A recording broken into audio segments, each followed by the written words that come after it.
와룡봉추입니다. 저희 와룡봉추 인베스트에서는요, 현재 무료 카톡방, 텔레그램 정기구독방, VIP방 3개를 운영을 하고 있습니다. 무료 카톡방의 경우에는 지금 현재 비번을 걸어놓은 상태라서 영상을 매일 올라가는 영상에 중간에 제가 비번을 바뀌게 되면 계속 바뀌는 비번을 말씀을 드리게 될 것이고요. 텔레그램방 정기구독방 같은 경우는 뭐 개인적으로 어느 정도 혼자 매매가 가능하신 분들을 대상으로 이제 말씀을 드리고 있는데, 이렇게 이제 말씀드렸던 일주일에 두세 종목 정도씩 이제 종목을 말씀을 드리고 그 종목들에 대해서 이제 매매를 진행을 할 수 있게끔 하는데, 5% 이상 올라가는 구간에서는 자율 매도로 제가 전환을 해드리는데, 기본적으로 보이는 자리까지는 다 제가 말씀은 드립니다. 그래서 혼자 매매가 가능하신 분들, 대응이 가능하신 분들 같은 경우는 수익을 더 키울 수도 있는 그런 정도의 흐름으로 만들어 가실 수 있을 거고요. VIP방 같은 경우는 이제 이 전반적인 부분을 다 이렇게 관리를 저희가 해드리면서 수익 같은 경우도 이렇게 이제 기본적으로 수익들이 이렇게 난 부분들이고, 이 부분들은 아마 여러분들 여기에서 찾아보시면 저희 회원분들이 직접 수익을 내시고 나서 올려주신 내용들도 다 있으니까, 여기에 있으니까 확인해 보시면 될 것 같습니다. 여기에 있습니다. 수익 같은 경우는 이렇게 중장기 종목들 같은 경우는 조금 크게 이렇게 나오는 종목들 같은 경우도 있고요. 이렇게 이제 수익을 조금 더 크게 낼 수 있는 종목들도 있고, 그렇지 않은 종목들이라 하더라도 뭐 1, 20%, 2, 30%, 40%대 뭐 이렇게 올라가는 종목들이 나올 거고요. 어느 정도 아마 혼자 매매가 좀 어려우신 분들이거나 이런 분들은 도움을 좀 많이 받으실 수 있을 거라고 생각합니다. 관심 있으신 분들 문의 바라겠습니다. 9월 22일 오전입니다. 미국 시장 얘기 잠깐 좀 드려보고 우리 시장 말씀을 좀 드리려고 하는데요. 워낙 중요한 내용들이 많았기 때문에 오늘 조금 좀 일찍 말씀을 좀 드리도록 하겠습니다. 얘기를 들어보시고 도움이 되셨다고 생각되시는 분들은 구독, 좋아요 한 번씩 눌러주시면 감사하겠고요. 현재 여러분들이 보고 계시는 영상의 하단에 영상에 대한 설명을 볼 수 있는 부분을 클릭하시게 되면 그 카카오 무료 채팅방 링크가 있습니다. 참여를 원하시는 분들은 죄송합니다. 9780입니다. 9780. 아래 하단에 링크 클릭하시면 비번 누르라고 나오고, 그때 9780 누르고 들어오시면 됩니다. 관심 있으신 분들 참여 바라겠고요. 일단은 미국 시장의 얘기부터 먼저 해야 되겠죠. 지금 이 부분이 오늘 FOMC 관련된 이 부분이 워낙 앞으로의 시장에 영향을 많이 줄 수 있는 부분들이기 때문에 일단 FOMC부터 얘기를 좀 드려보면요. 일단 첫 번째, 뭐 아시다시피 75bp 인상했다라는 거 아실 거고요. 이제 그 의미하고 향후 내용에 대한 말씀을 좀 드릴 거예요. 그 다음에 이제 점도표상에서 제가 예상해드렸던 그 경우의 수가 3가지 정도 있었는데, 세 번째 예상해드렸던 확률이 그렇게 높아 보이진 않는다라고 말씀을 드렸던 확률이 금년 연말 기준금리가 4.5% 정도 되는 거였잖아요. 여기까지 제시가 되면 이건 최악의 상황이 될 수 있고 전저점 이탈에 대한 고민도 좀 해봐야 된다, 이렇게 말씀을 드렸던 라인이었던 4.5%까지 찍혔습니다. 평균 금리가 4.4니까 4.5를 찍었다고 일단 봐야 되는 거죠. 이렇게 되면 남은 두 번의 회의, 이제 11월 초하고 12월 남아 있는데요. 이 남은 두 번의 회의에서 125bp를 올려야 합니다. 125bp를 올린다는 얘기는 바꿔 얘기하면 11월 달에 75 한 번 더, 12월 달에 50 이렇게 갈 수 있다는 거죠. 생각보다 상당히 매파적인 상황이 됐습니다. 물론 점도표라는 것 자체가 앞으로 이렇게 무조건 간다 이렇게 얘기하는 건 아니고, 현재 연준 위원들이 보고 있는 시각이 이래라는 걸 보여주는 겁니다. 하지만 어느 정도의 방향성을 보여주는 거기 때문에 연말 기준금리 4.5는 사실 상당히 좀 생각보다도 강했던, 거의 이렇게 되면 블라드 총재가 얘기했던 것보다도 훨씬 더 강경한 얘기들로 결과가 나왔다, 이렇게 볼 수 있겠습니다. 일단 올해 말까지는 이렇게 4.5% 정도 상단을 잡는 걸로 잡혀 있는데, 내년 금리 인상의 상단은 4.75 정도로 지금 잡혀 있거든요. 이렇게 되면 내년 1년 동안 0.25 한 번 정도 더 올리면 끝, 이 얘기가 됩니다. 아마 연초에 올리겠죠. 그렇게 되면. 그렇단 얘기는 내년 1월 정도까지, 뭐 빠르면 1월, 늦으면 뭐 1분기가 되겠죠. 그 안에 금리 인상이 0.25 정도의 금리 인상이 한 차례 더 진행된 이후 그 다음부터는 상당 기간 홀드할 가능성이 높다. 바꿔 얘기하면 금리 피크 아웃이 나올 수 있다. 언제쯤? 대략 11월까지 자이언트를 가야 될 것 같고요. 그러면 4연속 자이언트입니다. 이거 뭐 사상 처음이죠. 이런 정도의 상황을 만들어 놓고 나면 금리 피크아웃에 대한 얘기가 나올 가능성이 높습니다. 물론 이 부분은 현재의 예상되고 있는 인플레이션 피크아웃의 흐름이 계속 진행된다는 전제가 필요하긴 합니다. 당연히. 일단 그 부분 하나 정리해 드릴 수 있을 것 같고요.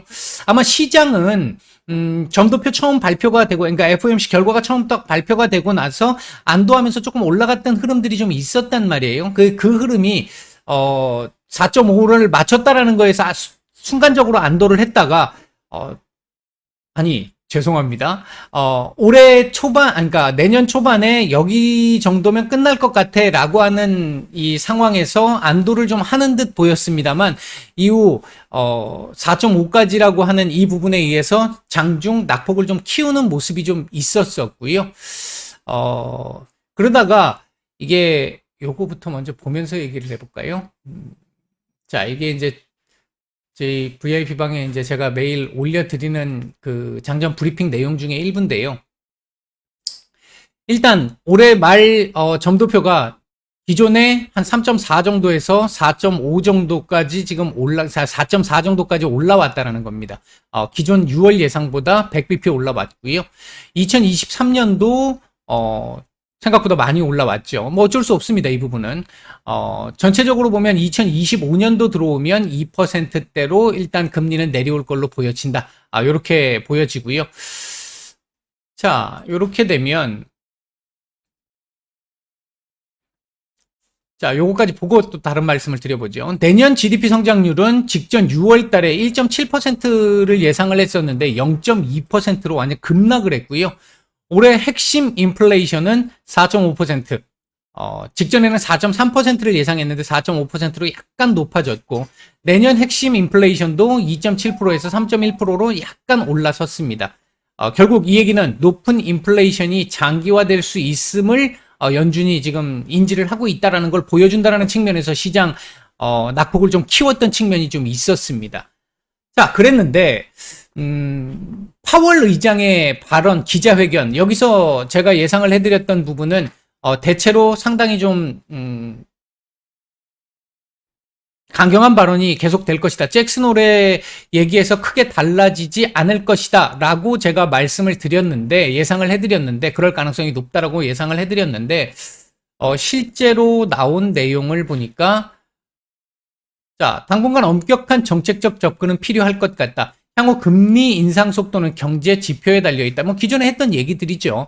점도표는 약속을 말하는 것이 아니며 인플레이션이 낮아질 경우 금리 전망에 수정이 가능하다. 요 한 문장입니다. 그 다음, 다만 금리 정책이 시장에 영향을 주려면 시차가 있기 때문에 높은 금리가 장기화될 수 있다. 연착륙을 달성하면서 물가 안정을 이루기는 매우 어려우나 높은 물가가 더 큰 고통을 주기 때문에 인플레 안정에 더욱 노력하게 될 것이다. 연말까지 125bp 인상 주장도 있었으나 100bp 인상 주장 위원들도 많았다. 금리 전망은 언제든 수정될 수 있다. 요 얘기 두 개. 요거 하나 하고 요거 하나. 100bp를 앞으로 남은 기간에서 올린다라고 한다면 50, 50이 될 수 있겠고요. 125가 된다면 75, 50이 될 수 있는데, 지금 일단 시장이 75, 50을 일단 먼저 반영을 하고 있는 것으로 보여지고요. 이 부분은 조금 더 반영이 더 될 수 있습니다. 더 될 수 있는데, 문제는 파월 의장이 지난 7월 FOMC 때처럼 약간의 여지를 좀 남겼다라는 겁니다. 잭슨 홀보다는, 개인적으로 제가 판단할 때는 잭슨 홀 연설과 비슷하거나 약간 완화적인 발언이 나왔다고 판단을 하고 있습니다. 파월 의장의 기자회견 나오면서 강세를 보였던 달러 강세가 축소됐었고 국채금리 하락 전환을 했고요. 증시 반등이 강하게 나왔습니다. 다만 막판에 가서 오후장 후반 부분에 들어가 가지고 이렇게까지 금리를 강하게 계속 올리게 된다라고 한다면 결국 경기는 내려앉아야 되는 거네 라고 하는 경기 침체에 대한 우려가 부각되면서 다시 증시가 급락했던 부분이 있었는데요. 글쎄요. 일단 지금 현재 상황에서 제가 보고 있는 부분은 첫 번째는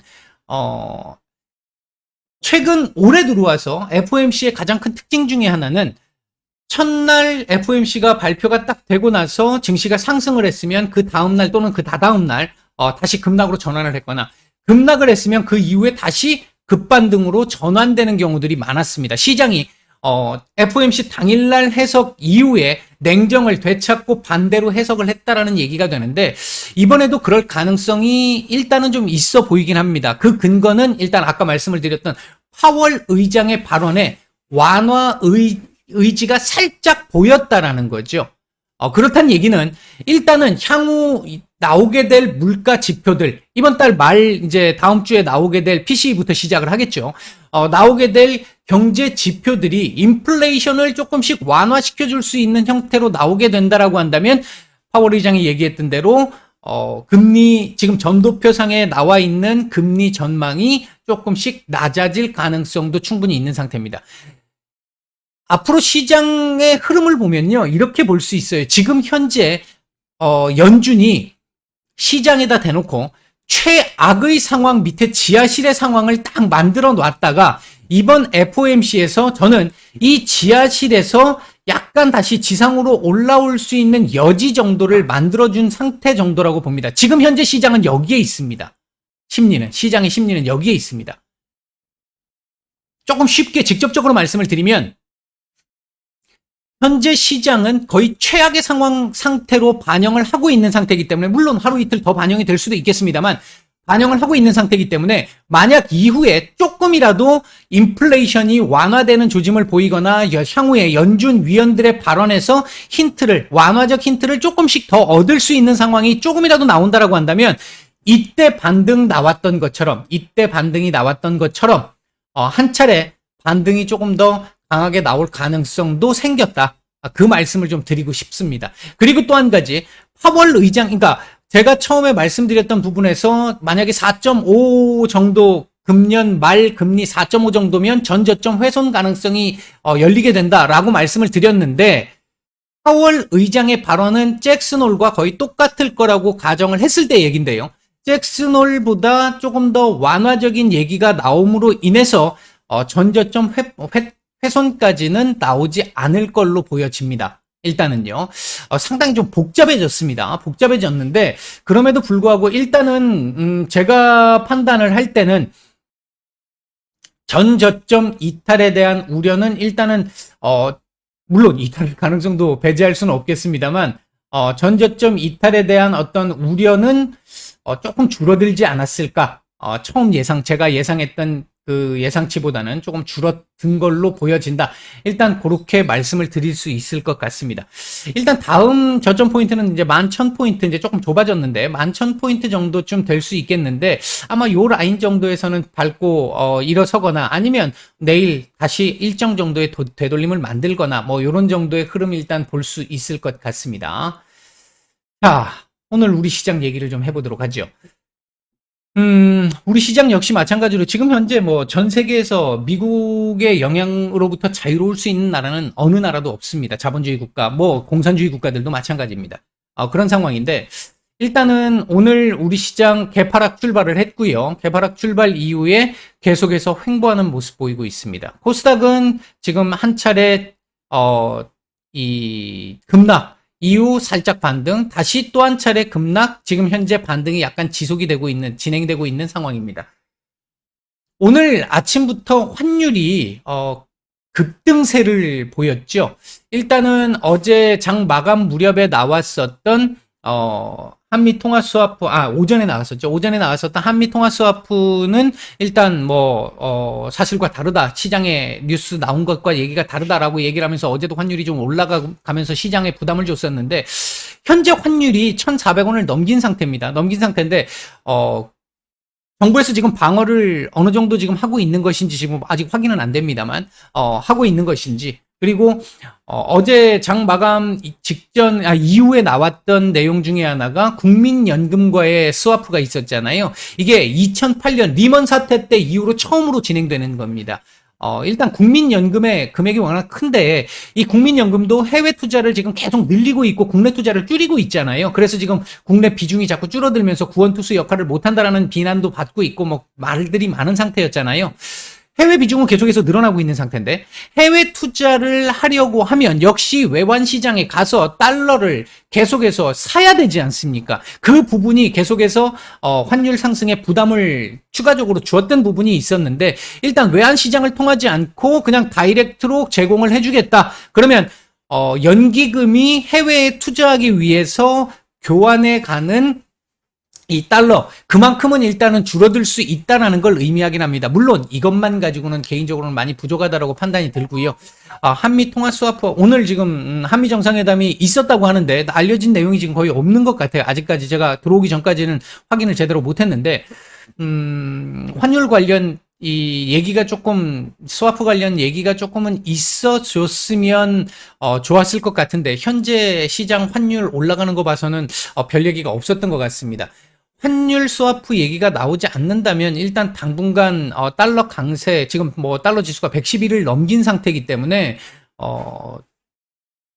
달러 강세를 일단은 뭐 지금 저지할 수 있는 방법이 지금 별로 없잖아요. 이번에도 이 금리 인상 이 자이언트 스텝을 했고 다음도 지금 자이언트 스텝이 지금 예상이 되고 있는 상황이기 때문에 이 연말까지는 일단 환율이 조금 좀 부담스러운 상황으로 계속 진행될 수 있을 것 같기는 합니다. 다만 오늘 환율이 1,400원 이상으로 급등이 나오고 있음에도 불구하고 외국인들 매도가 상당히 제한적입니다. 시장 전체적인 수급은 오전 초반보다는 조금 약해지기는 했습니다만 좀 전반적으로 좋습니다, 지금. 이게 의미하는 바가 일단은 외국인들이 환율 상승에도 불구하고 조금 한국 증시의 비중이 지금 워낙 낮은 상태니까 이제 팔 만큼 팔았다라고 하는 해석이 나올 것인지 이 부분은 뭐 지금 당장은 알 수 없습니다. 이건 시간이 지나봐야 알 수 있는 거니까 그런 흐름이 될 것인지 아니면 일단 지금 좀 눈치를 보고 있다가 환율이 조금 더 만약 더 오르게 된다라고 한다면 그때 다시 또 매물을 쏟아내게 될 것인지 그 부분까지는 알 수 없습니다만 현재 흐름은 시장 그래도 우리 1%대 이 초중반에서 지금 버텨주고 있다라고 하는 이 흐름이 일단 외국인들 매도가 제한적으로 진행이 되면서 어느 정도 지금 지수 조금씩 안정을 좀 찾아가려고 하는 시도, 변동성을 좀 줄여가려고 하는 시도, 그 정도는 지금 나오고 있는 상태다. 일단 이렇게 말씀을 드릴 수 있겠습니다. 자, 오늘 움직이고 있는 섹터들 보면요. 대부분 섹터들 오늘 많은 섹터들 거의 대다수가 지금 하락 중인데 사료 섹터들 이건 지금 러우 전쟁과 관련된 우러 전쟁과 관련된 부분인데 일단 러시아 어제 장 마감 직후에 나왔던 얘기가 러시아가 일단 부분 동원령을 발동을 시켰죠. 그로 인해 가지고 뭐 지금 보니까 트르키예로 도망을 가려고 하는 이 러시아 젊은이들의 이 러시가 지금 진행된다 뭐 이런 얘기들도 있고 하던데 일단은 전쟁 장기화에 대한 어떤 우려감 이런 부분들 때문에 사료 관련 섹터들 지금 조금 좋은 모습을 보이고 있고 조선 섹터들 좋은 모습 보이고 있고 에너지 관련주 조금씩 좋은 모습을 보이고 있습니다. 그 외 대다수 섹터들 지금 다 하락 중이고요. 특히 뭐 아무래도 우크라 재건 관련주들은 약세를 보일 수밖에 없는 상황인 것으로 보여집니다.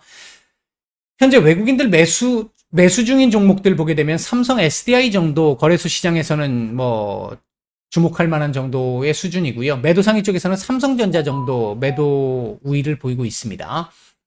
코스닥 시장 쪽에서는 SM, 셀트리온 헬스케어 정도 눈에 띄는 매수가 들어오고 있고요. 매도 상위 쪽에서는 성일하이텍, 에코프로, LX세미콘, JYP엔터, 미래나노텍, 현대바이오, 금강철광, 아프리카TV, 로버티즈, 광림 같은 종목들 매도가 좀 나오고 있습니다. 자, 일단 시장 예상이 굉장히 어려워지기는 했는데요. 아까 제가 미 증시에서 말씀드렸던 부분에서 전저점 이탈까지는 일단 아닐 가능성에 조금 더 무게가 실리는 상황이긴 하다. 이렇게 말씀을 드렸는데, 우리도 지금 전저점은 여기잖아요. 지금 전저점이 2270이란 말이죠.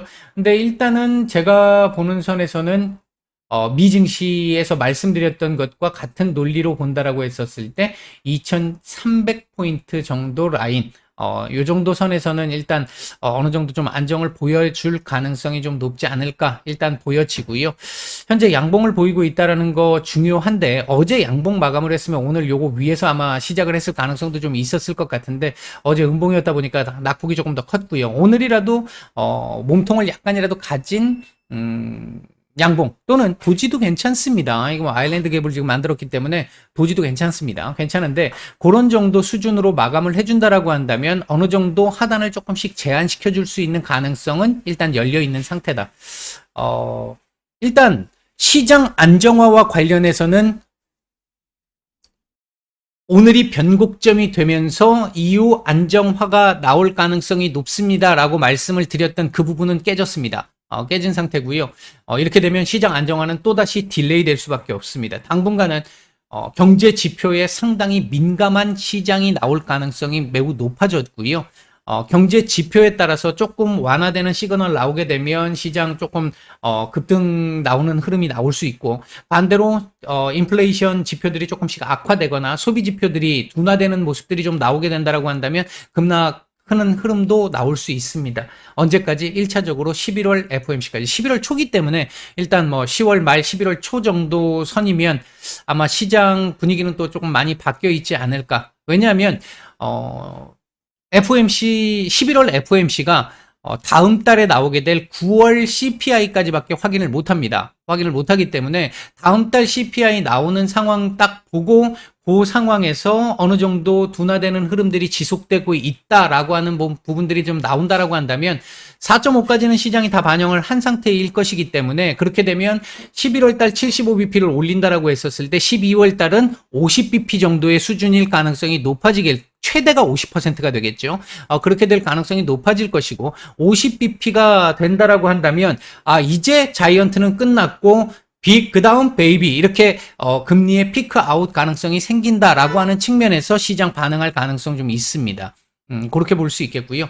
만에 하나 10월 달에 나오게 될 CPI가 조금 더 인플레이션의 이 하락 속도가 조금 더 가팔라질 수 있게 된다라고 한다면 전체적으로 4.5보다 한 레벨 정도 낮아질 가능성도 생기는데, 일단 그 부분이 뭐를 얘기하고 싶으냐면, 현재 최악의 상황을 딱 놓고 조금이라도 완화되는 얘기들이 좀 나오게 된다라고 한다면 시장이 반응을 해줄 수 있다라는 거. 그러니까 최악의 상황이 지금 현재 베이스로 상정돼 있는 상태다. 앞으로 뭐 며칠 정도 더 반영을 해야 할 수는 있겠습니다만, 그게 지금 현재의 시장 흐름으로 앞으로 전개될 가능성이 높다. 이렇게 일단 정리를 해드리도록 하겠습니다. 오전 말씀 여기까지 드리고 마치겠습니다.